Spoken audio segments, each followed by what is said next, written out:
Sometimes a roller coaster arrives with so much ambition that it shakes expectations. A wooden coaster that launches, that pushes speed boundaries, but struggles with reliability, and later reinvents itself. My name is Park Hopper Chris, and this is Sunday Ride Showcase, the weekly series where every Sunday I take an attraction from around the world and do a deep dive into its history, how it works, and its impact on the theme park world.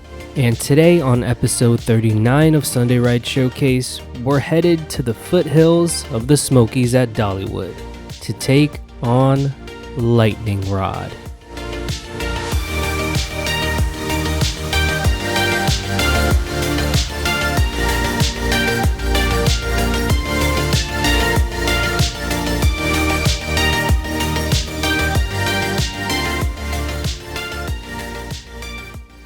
Before we get into the video, real quick, I just need to say this.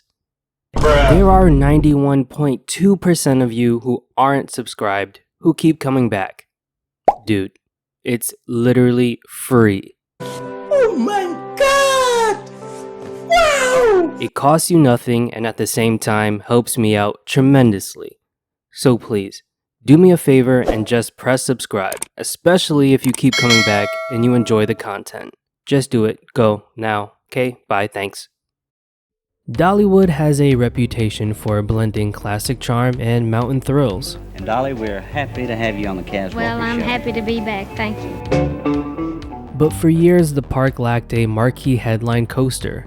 In 2015, Dollywood announced Lightning Rod, a bold new hybrid coaster built by Rocky Mountain Construction. The ride was themed as a hot rod from the 1950s, fitting the park's Jukebox Junction area. What truly set it apart is it was the world's first wooden coaster with a launch instead of a traditional lift hill.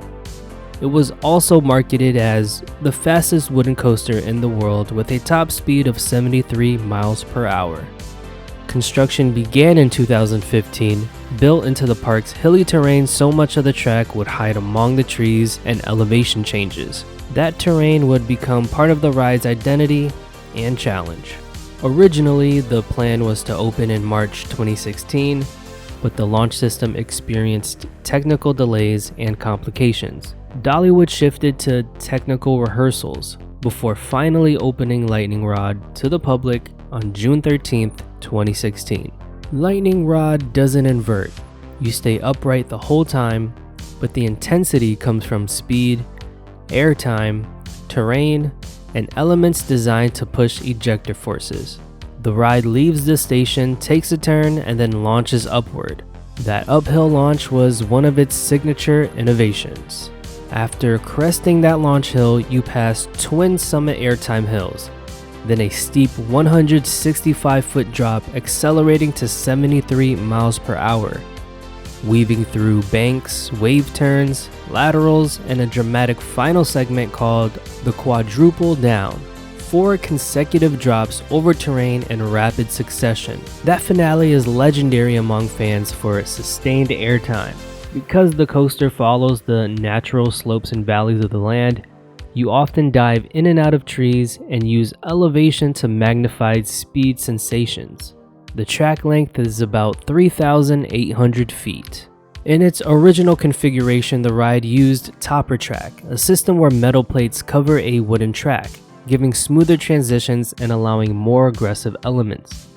Over time, many parts were replaced with I-box steel track to improve durability. That launch was the boldest innovation, but also the ride's biggest headache. From the very beginning, the launch system faced reliability problems. Magnetic systems, capacitor banks, programming, timing, all placed stress on the structure and required constant adjustment. During its first season, Lightning Rod closed soon after opening due to a recall on certain parts used across RMC rides. Over the years, the ride saw extended downtimes, partial closures, and changes to the trains and track.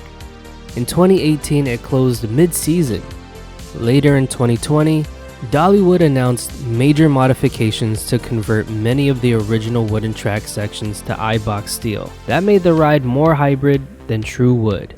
Finally, perhaps the most dramatic change came in 2023, Dollywood announced that for the 2024 season, Lightning Rod's launch system would be entirely removed and replaced by a high-speed chain lift. The trains were also replaced to adapt the new lift method. The rationale was simply reliability. The launch system was too maintenance intensive, and to give guests better uptime, a lift hill would be more consistent. Lightning Rod reopened with the chain lift on March 8th, 2024. While the launch is gone, reviewers say the ride is still intense and retains much of its character, though many fans lament the loss of that original acceleration. Originally, the ride used a magnetic launch up an incline. Capacitor banks would store energy and release it in a controlled blast, pushing the train uphill. That uphill launch was rarer and more challenging than flat launches because it fights gravity while accelerating. The track used topper track in many sections, wood understructure with a steel plate on top. This let the coaster feel like wood but handle more aggressive maneuvers. And then parts of the track were later replaced with I-box steel track, which is more durable and less prone to wear and warping. After the 2024 rebuild, the ride now uses a high-speed chain lift in place of the launch. The rest of the layout, the drops, banks, terrain usage remains largely the same. In its early days with the launch intact, Lightning Rod was hailed as revolutionary. Enthusiasts praised it as one of the greatest new rides of the 2010s, decorating it with awards like Wooden Coaster of the Decade.